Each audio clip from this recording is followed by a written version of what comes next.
Le vendredi saint, Jésus est condamné à mort, il traverse la ville, il arrive par ici, il y a une petite porte du couvent grec qui commémore ça. Toutes les peines qu'il a endurées, en fait, ce sont nos péchés, et son amour pour son Père et pour nous est si fort qu'il vainc le péché, il ressuscite, et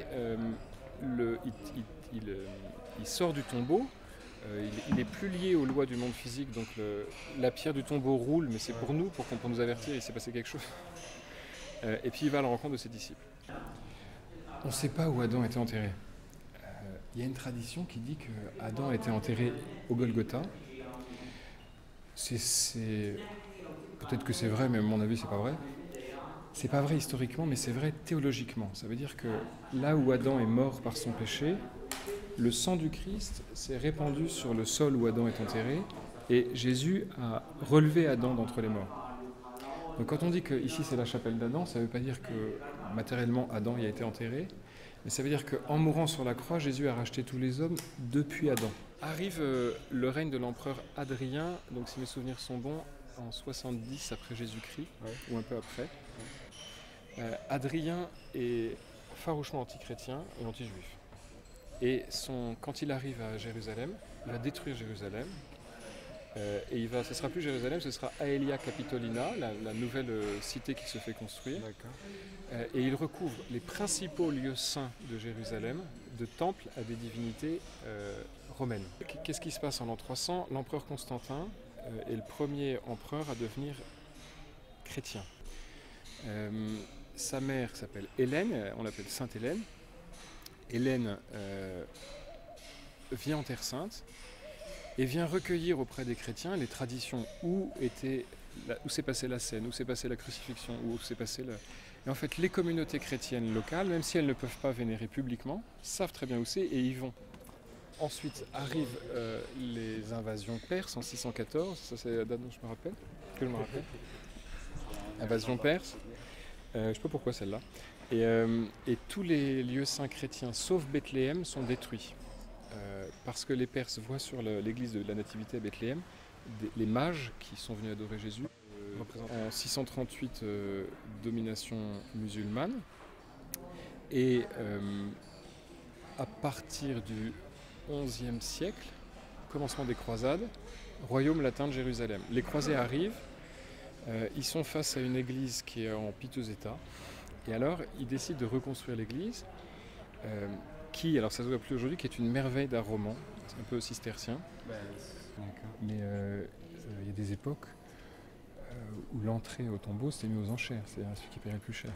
C'est pour ça qu'il y a eu les croisades en fait, c'est pas que les Arabes, c'est faux de dire que les musulmans occupaient le Saint-Sépulcre, ça c'est pas vrai.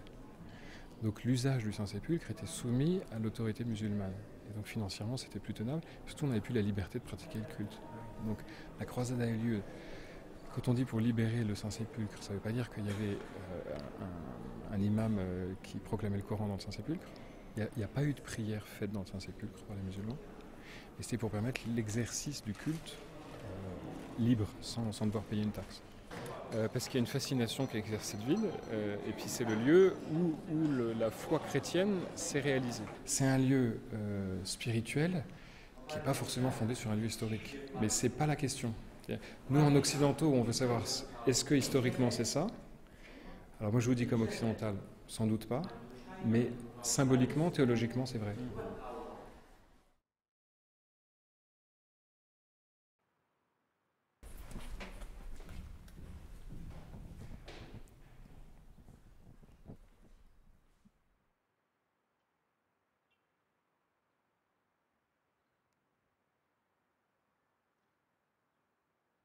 Quand les Hébreux entrent en terre promise, Jérusalem est une ville païenne, elle reste longtemps une ville païenne.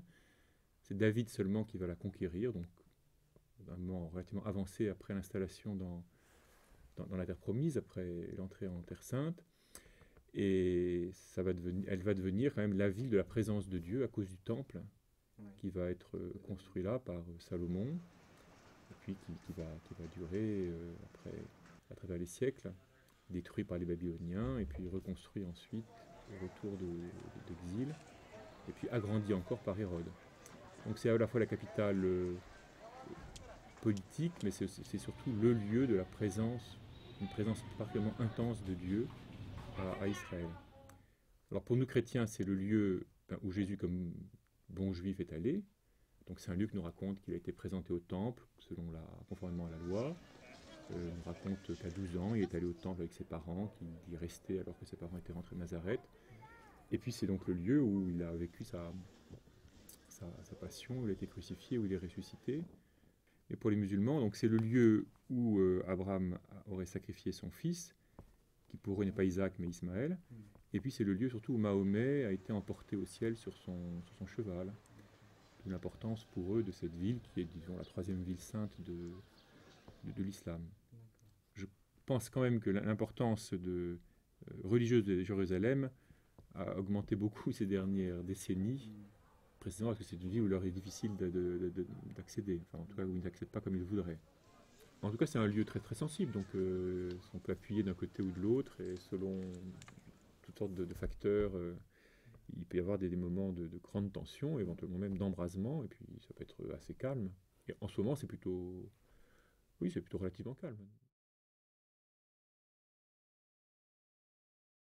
Parce que au moment du Moyen-Âge, enfin, le grand enjeu des croisades, c'est de permettre l'accès aux lieux saints.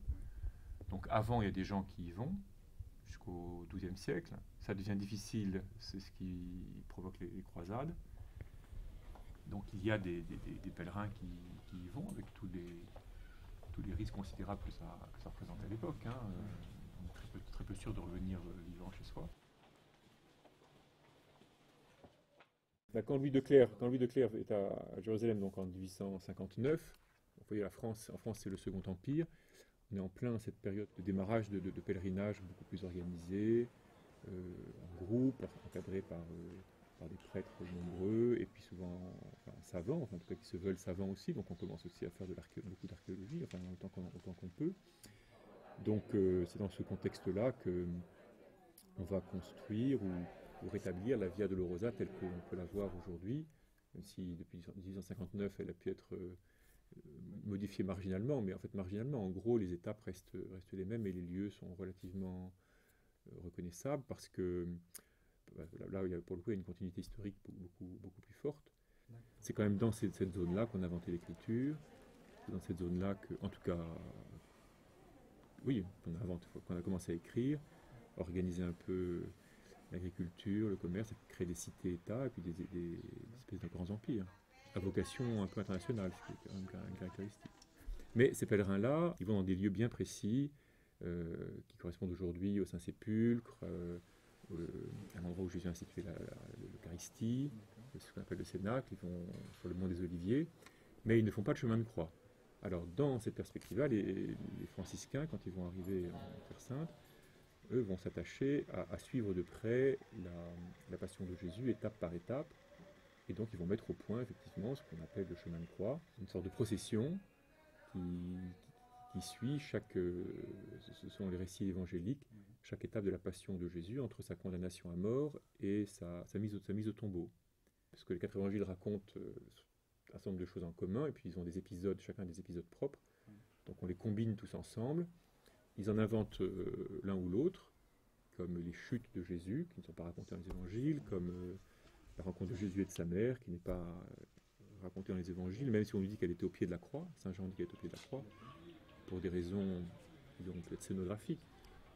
Les franciscains vont imaginer une rencontre de Jésus avec sa mère sur le chemin, mais qui est possible, mais en tout cas qui permet de répartir dans l'espace et dans le temps tout ce qui serait sinon concentré au moment de la mort de Jésus. Adrien, en 124, en écrasant une révolte juive, a rasé Jérusalem, chassé tous les juifs de Jérusalem, et pour lui, chrétiens ou juifs, c'était pareil. Et surtout les lieux un petit peu religieusement marqués, il a mis des temples païens. Donc il suffisait d'enlever le temple païen, et dessous, on était sûr qu'il y avait un endroit qui était important pour... Et puis il était resté quand même quelques chrétiens qui pendant quelques siècles, ont continué à aller vénérer en cachette ces lieux. Donc on avait le point de départ, le point d'arrivée, et puis après on a suivi la rue qui existait. Après, est-ce que cette rue, est-ce que le rocher du calvaire, est-ce que le tombeau sont celui de de Jésus, ben, on ne peut pas avoir de certitude au sens où on peut être certain de l'ADN de quelqu'un, si vous voulez.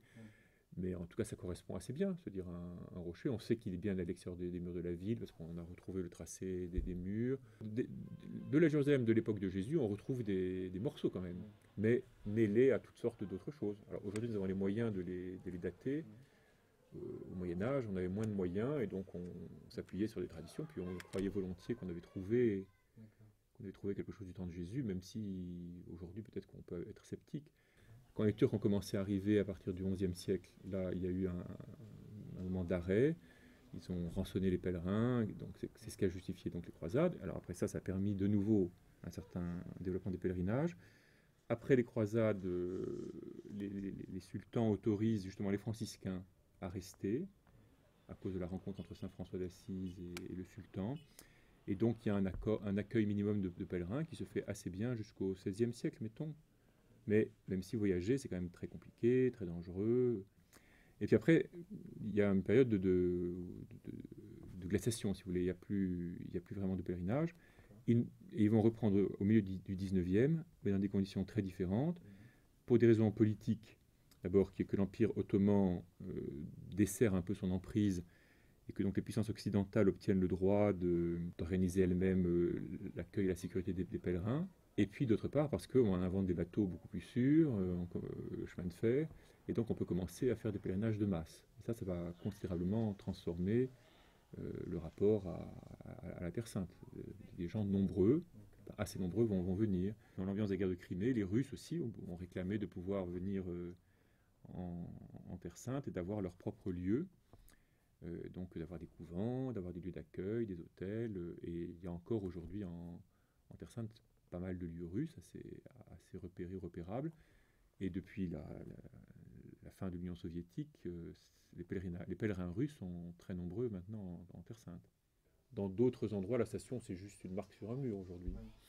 Donc ça a dépendu de ce qu'il y avait comme propriété, comme propriétaire à ce moment-là. Et les franciscains sont quand même ceux qui ont le privilège, disons, d'accueillir et de conduire les chrétiens. Donc la Via Dolorosa telle qu'on la vit aujourd'hui, elle a été pensée par les franciscains. Alors, même si les franciscains n'ont pas acheté toutes les stations, le tracé lui-même dans Jérusalem, fondamentalement, c'est les franciscains qui le parcouraient tous les vendredis saints, et les gens les autres religieux ont essayé d'acquérir des éléments correspondant aux stations déterminées par les franciscains. En tout cas, je dirais que le pèlerin, il ne cherche pas nécessairement il ne prétend pas toucher exactement des lieux, vous voyez, qui ont été touchés par Jésus dans cette occasion-là. Mais encore une fois, Jésus est venu à Jérusalem suffisamment souvent pour passer par là, et ces lieux sont suffisamment évocateurs. Enfin, certains de ces lieux sont évocateurs.